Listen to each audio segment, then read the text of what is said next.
Good afternoon and welcome to Music Biz Buzz, your source for all things music business only here on 88.7 FM Radio Hofstra University. I'm your host, Catie Egan, and today I am joined by Emily White, former touring manager of the Dresden Dolls and founding partner of the artist management group known as Collective Entertainment. A #1 Amazon best-selling author, White has dove into almost every facet of the music industry, including radio promotion, public relations, music journalism, touring, and artist management. She's here today to talk to us a little bit about the history of her career, as well as the current state of the music industry. Emily, how are you doing today? I'm great. How are you doing, Catie? I'm good. Thanks for coming on to the show. My pleasure. So first, why don't you tell us a little bit about your first jobs, your first internships? How did you ultimately get your starting in college? Yeah, definitely. I'm a village in Wisconsin where I knew no one in the music industry. Now I know too many people. So yeah, I say that because I got my first internship through my university, Northeastern University in Boston. Got it through the school's database system at Powderfinger Promotions. From there, I interned at WBCN, which was a great alternative station in Boston. I interned at basically what's Live Nation New England after that. I interned at VH1 Classic in New York the summer after that. Really, each internship led to the next. And then I met a band called the Dresden Dolls that fall. They were playing on campus, and I started interning for them, doing merch, tour managing, day-to-day management, became their manager. And that really led to my first job out of college. They did end up getting fabulous management, Mike Luba at Madison House. And Luba ended up hiring me, and we worked it out where I would tour manage the band and go all over the world. And then when I wasn't on the road, I would work as a part of the band's management team at Madison House in New York. Really cool. So you kind of jumped into some of my next questions, but how do you feel those internships led to the success of your career today? What were some of the key takeaways, major things you learned in those internships? I mean, internship. I'm biased, or maybe I'm not, because I didn't plan on writing this book or whatever. But I have a book out called Interning 101, and I do think that internships are really crucial because while you're in school, that's when you can go out into the field, figure things out, figure out what works, what doesn't work, bring it back into the classroom, discuss those things, with your friends and classmates who are your network. You're building your network from day one. So it's way better to figure out, mistakes and what to do, as well as what you don't want to do as a career while you're in school, than when you're applying for entry-level jobs and then you get a job and 6 months in, you're like, oh my gosh, this is not what I thought it would be. At all. So it's a great way to go try on clothes for a career or something. Try it before you buy it. For sure. I think it could have been from you, or one of the major things I learned was one of the best parts of interning is that you'll learn what you don't want to do. And that's really, really helpful for, like you said, when you were kind of choosing what you really want to do in your career and going into that pathway. So you talked about it a bit before. You met the Dresden Dolls on campus at Northeastern. And I know it's a cool story. So could you just kind of explain that story, how you actually got into really touring managing the band? Yeah, definitely. How I met the band or how I became their tour manager? Why don't you say both? Okay, cool. Yeah, so they played at Northeastern. Northeastern in non-pandemic times has a little non-alcoholic nightclub called After Hours, which I think pays artists pretty well. So the Dresden Dolls were a local band, but definitely on the rise. So I'd seen them play at the Boston Music Awards before. I thought they were amazing. And I introduced myself to the singer, Amanda Palmer, at the merch table. I was really nervous. But I said, I'm studying music business here at the university. I, intern at X, Y, and Z, all those places you just said. Let me know if you ever need help with anything. And Amanda was like, can you come over tomorrow? So again, that's an internship that wasn't posted. I didn't apply for. I didn't use my resume. Amanda did say to me at some point later that she had gotten offers from fans to help, and I am a fan, but it was clear I was on a professional track. So definitely keep that in mind. I mean, don't stress if you're not a music business major or something, but just I guess I presented myself in a professional way, even though I'm also passionate about the band. So I went over to Amanda's house, did every task that was asked of me, did it well, did it with joy. The first one was taking dictation, which might sound boring, but it's a great way to get inside your boss's head, a band's head, a business's head. So I was doing that for a few months, doing merch at shows, mail order packages, things like that. And the band was going on their first national tour the following semester. And I was on co-op, which basically means interning. So I was at Amanda's house. I was really nervous. I was like, hey, I put national tour in quotes because they self-booked it, but they were also going to South by Southwest. And so I said to Amanda, hey, I'm on co-op internship next semester. I'd love to tour manage you guys. I don't know what I'm doing, but I can at least sell your merch. And Amanda's like, this is a really serious decision. It's a band decision. I have to ask Brian. It's a 2-person band. So like a week went by and I was like, tell my friends I might be going to South by. And I waited till like a quiet moment, like a week later, I was at Amanda's house and I said, oh, did you get a chance to talk to Brian about me tour managing? And he was in the other room. So Amanda was like, hey, Brian, can Emily be our tour manager? And he's like, yeah, that's cool. So there's, Amanda actually has a best-selling book out called The Art of Asking. So don't be afraid to ask, but I do think it's, not that I was like particularly like proactively wise about this, but be mindful about when you ask and how you ask. If you're asking, in non-pandemic times, your boss for like guest lists to a show or something, like don't ask at noon on a Monday, like wait till late in the afternoon, later in the week, maybe when things are a little bit more slow, when things are slower. Mm-hmm. I think that just goes to show how much of this industry is networking. It's not just like putting in your resume and making sure your LinkedIn's all up to date. It was really just you going up there and asking the questions. So on the topic of tour management, what are some of the basic roles and responsibilities of a tour manager? Yeah, definitely. So the tour manager books all the travel. We advance all the shows. So we reach out to the venues a few weeks before saying, what time is load in, what time is sound check, what time is the door time, is there a curfew? I used to ask like a million advanced questions, like what's the Wi-Fi password? Like it's nice to have that in the tour book instead of getting into a new venue every day and like looking for where that is taped on the wall or whatever. Like all the food stuff, the gear stuff, the production stuff. But ultimately you're the liaison between the artists and everyone else, even their manager sometimes. If the manager's like, hey, we have to schedule this thing, or the label says that, or we're doing a radio interview at 7 a.m. or whatever's happening, you're essentially the point person to make it all happen. Mm-hmm. I read in your bio that through your work in touring, you were able to be part of top name festivals such as Glastonbury and Fuji Rock. How does working on these one-off festivals kind of differ from regularly toured shows when you're working like day by day with a certain band? How is this a little bit of a different process? Well, as a fan, it was a dream come true because I was at the greatest festivals in history. But production-wise, I was not our sound person. We always had a sound person, but I obviously was dealing with tons of production. Production-wise, it can be a little more stressful because unless you're headlining, you're probably not going to get a sound check. It's going to be a line check only situation.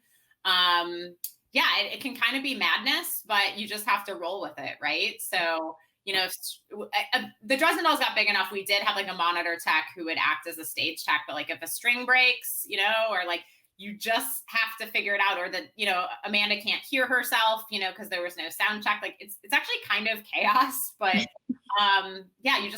have to make it work. And artists kind of have to think about what it was like back in the day, like when they never got sound checks and kind of tap into that. But it's, it's really wild. And I also founded the I Voted Festival, which just happened. And it was the largest digital concert in history, all in support of voter turnout. I never in a million years thought that tour managing at all those festivals would I don't know, like it was great to have a lot of that knowledge with the work that we did this year. Right. So you were talking about like, oh, someone doesn't get a sound check or something like this. Why don't you tell us what were one of the biggest challenges you faced as a touring manager? It's hard to say. It was a long time ago. I remember the Dresden Dolls had a big 2-night DVD shoot at the Roundhouse in London, which is a very famous venue from like the 70s, but it had been closed forever. And so they refurbished it and they were opening it and we were the first show. And like everything that could have gone wrong did. It's like my boss / the band's manager wasn't there. Like my assistant / best friend / merch person was at a wedding. Small stuff like, big stuff like, the Dresden Dolls had like acrobats and like a million things going on in between musicians and stuff. And I wrote like an airtight production schedule. I'm like, okay, like the show starts at 8, we have to be done at midnight. And literally a few hours before the show, the promoter's like, oh, actually the curfew's 11. And somehow we figured it out. Somehow we reworked the production schedule. And I don't know why we just said no, but it might have been a fire code thing or something. And then there was like small stuff that was also big stuff. Like I interned in London, and so I had friends there, and this was in the earlier days of mobile phones. And my friend Elif texted me saying, hey, I'm not on the guest list. Like I wrote that guest list. I know her name was on it. And it was like, now you would put your mobile phone number on the guest list, but I don't even know if the box office like had a phone to call me or something. I don't know. But I went out there, and thank God Elif told me that. I just saw our like 50-person London guest list like on the floor, So again, it's just like I had no boss there to help. I had no assistant there to help. It was like basic stuff like that was not happening. But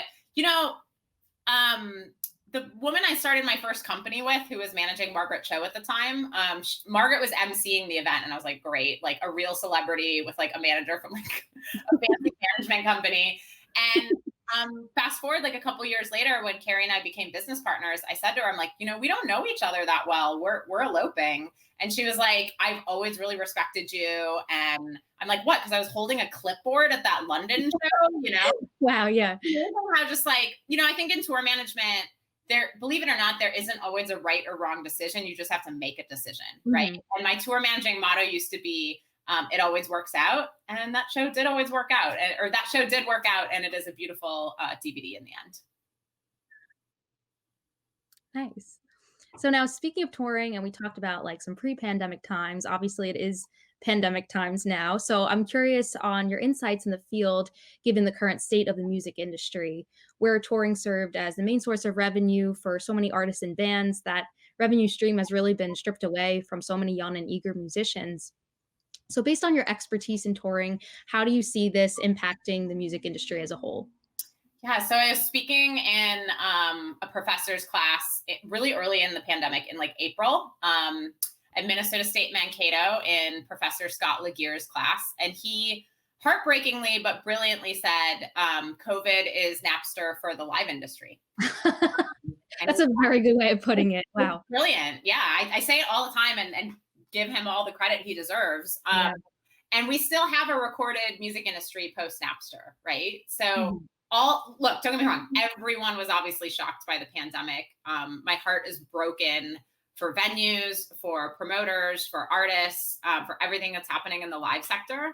But all we can count on in life is change, right? So now is the time to adapt, pivot, evolve, iterate, not just like, okay, let's list off some buzzwords, let's actually do them. That's what we did at I Voted and turning it into I Voted Festival. We were contacting venues as early as fall 2019, really ramped up our Q1 schedule to activate those venues for voter turnout. And then the pandemic hit. So we pivoted and we ended up building the largest digital concert in history. And that never would have happened without the pandemic. And it not only does it, allow for us to do a hybrid model in 2022. I mean, I don't know what the future will look like, but I have a feeling that, obviously there's a ton of investment going into webcasting. We at I Voted worked with Mandolin. We're obsessed with them. They're amazing for webcasting. They are the in-house webcasting for the Ryman Auditorium in Nashville, for all the city winery venues. So I have a feeling, and this is what we're going to do at I Voted, if nothing changes or whatever. But I think the concert industry will do this too. It's like you can have a sold out venue and then webcast it to that many more people and have people buy digital tickets. And in I Voted world, that means we can activate that many more fans digitally. And also for I Voted 2018, we had a few superstar artists who were touring Europe and really wanted to participate, and now they can via webcast. So obviously there's been too many tragic and heartbreaking moments this year to count, but there there is going to be some innovation and good things that come out of it at the end of the day. Mm-hmm. That hybrid model you were talking about was really cool. And I think the I Voted Festival was obviously something different than just like an artist going on a live stream or an artist hosting a little like Q&A session with their fans on Zoom. So I was wondering, as we enter into more of this digital world of touring, do you think the market can become oversaturated? And how can artists stay unique in a time where like every artist is going and doing a live stream on Instagram? Every artist is maybe hosting a Zoom Q&A for their fans. Like, how can they be different in this digital world of touring? Yeah, I mean, every market is oversaturated, right? Like, on one hand, like, I love the modern music industry because basically anyone with a laptop can record and distribute their music worldwide. It's completely broken down a lot of barriers. But at the same time, that's why you have to cultivate your fan base, and you have to make great art and connect with your fans and not worry so much about what the Instagram live next door is, what's going on with that. It is all about cultivating and building and growing your fan base.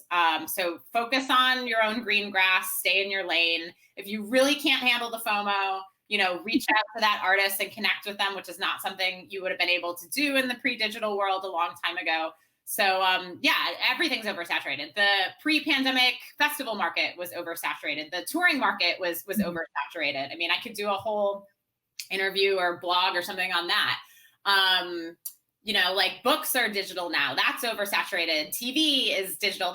You know what I mean? So that's why it's like, you have to make great art and you have to connect with your audience and you have to focus on building that up. Mm-hmm.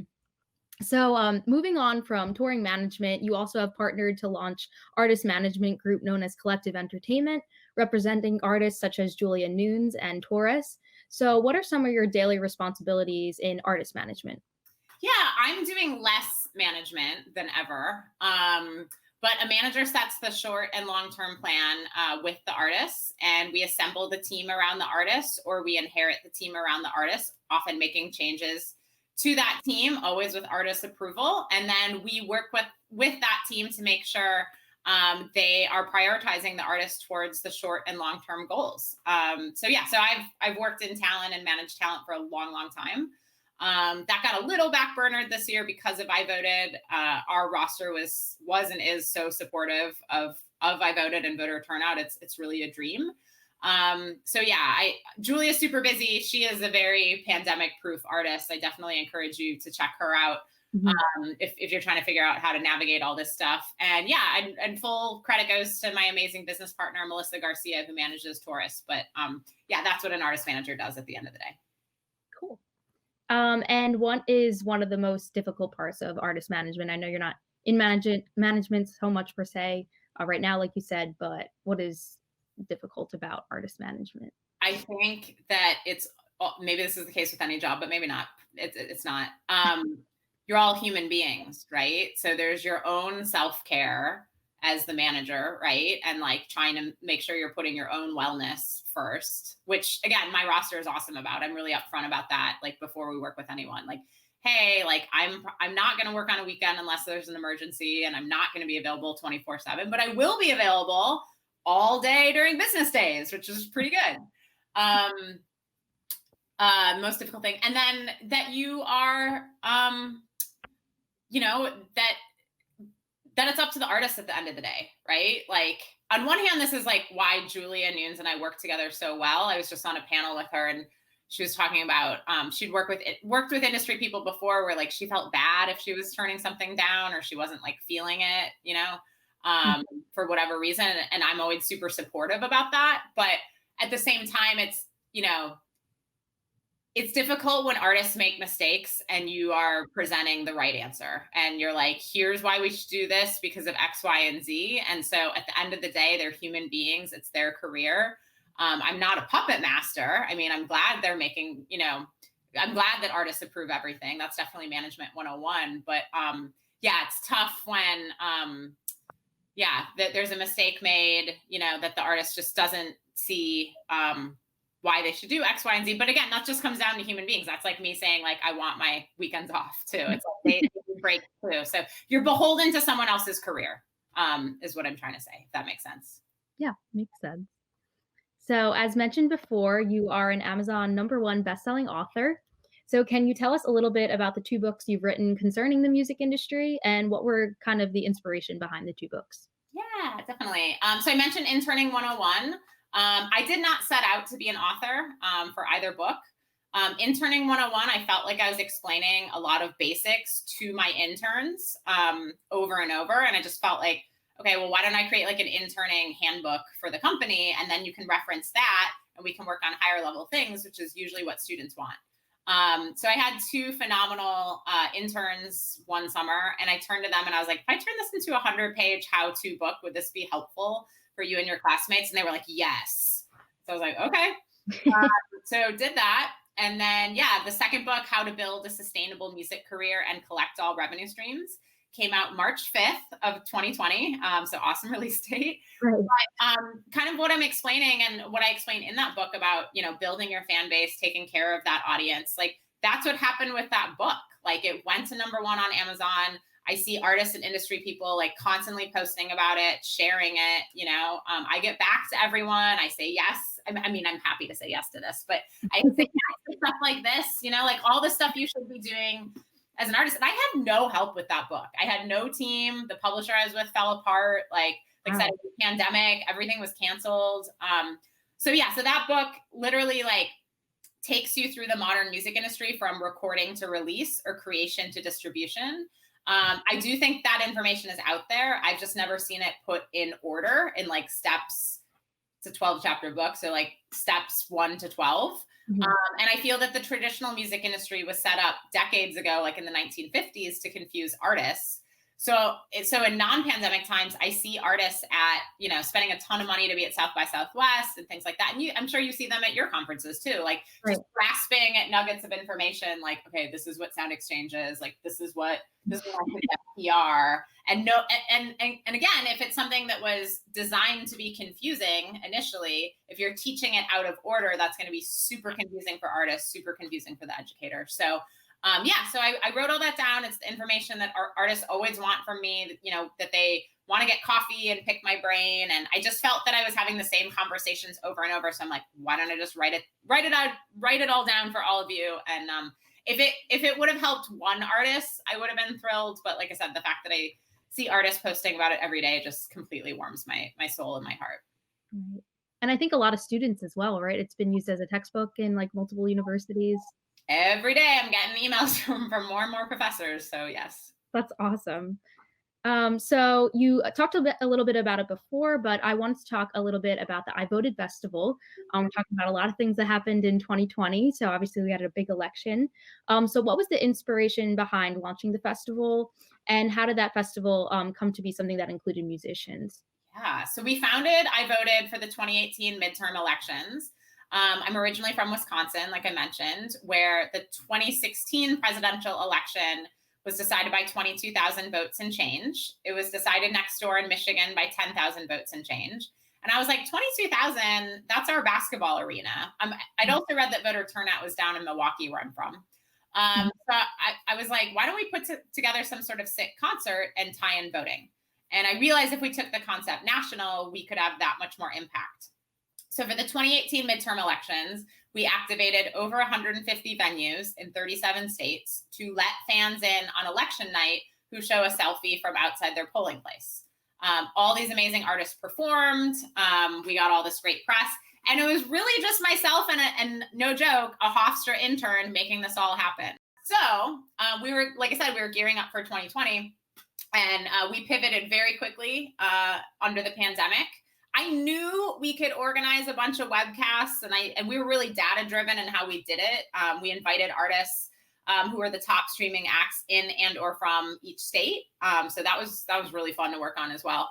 But it was really like our marketing team and our CMO and our team just like came to me one day digitally. They didn't even ask approval, and I didn't even care. They're like, this is a festival. We're rebranding all the socials. This is I Voted Festival. This is what we're doing. I was like, oh yeah, you're right. We have built a festival here. So I'm so proud of it. We had thousands and thousands of fans, like all check out, this huge concert in support of voter turnout. But now that I know it is a festival, I feel like we can do even better because of that background I have at all these famous festivals, and then applying a lot of that knowledge to we did a great job. I'm really, really proud, but I'm excited to know that it's a festival from day one and not like since July, if that makes sense.